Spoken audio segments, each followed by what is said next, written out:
Despite the very strong announcement by the Turkish President Erdogan, and despite the rumors of fighting or exchanging fire between jihadis and the Turkish forces, we are not witnessing a whole-scale offensive of the Turkish forces against the jihadis of Hayat Tahrir Sham and the region of Idlib.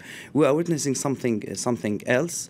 We know today that some Turkish observers were escorted by the jihadis themselves, entering from the town of Atma, which is on the border between Turkey and Syria, and heading to the town of Dar et Azza, which is on the front line between the jihadis and the rebels on one hand and the Kurdish forces on the other hand. And here we see the convoys with Turkish observers, and we are not talking about military units, we are talking about military observers, in order to check in which towns on the front line between the Kurdish forces in Afrin and the Hadi rebel forces south of Afrin, where they can put some bases.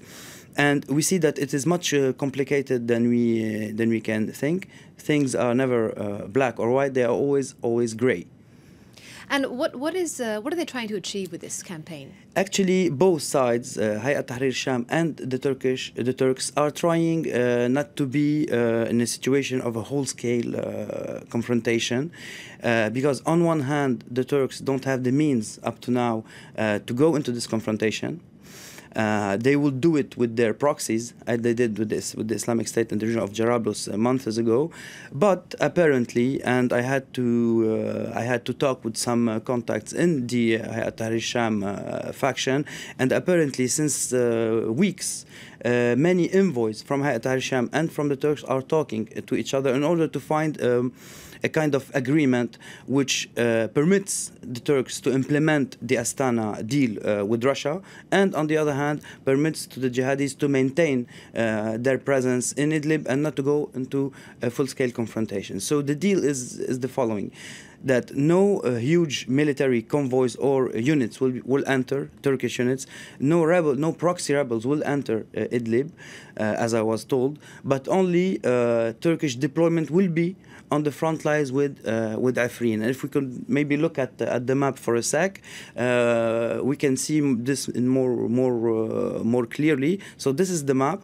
The yellow is the Kurdish forces, the green are jihadis, and on the north the green is the Turkish proxies, and red is the Syrian regime and his militias. So we see the green region of Idlib cut in three. We have the highway in red, and the black dots are the train rails.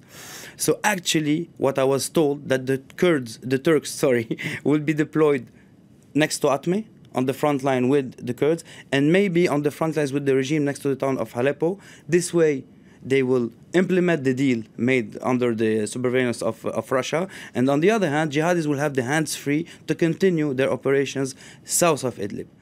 So, but the situation is complex, and things might change from one day to another. But up to this point, despite all the announcement, we are not witnessing whole-scale fights between the jihadis and the Turks, and no rebels, Turkish proxies, enter the region of Idlib yet.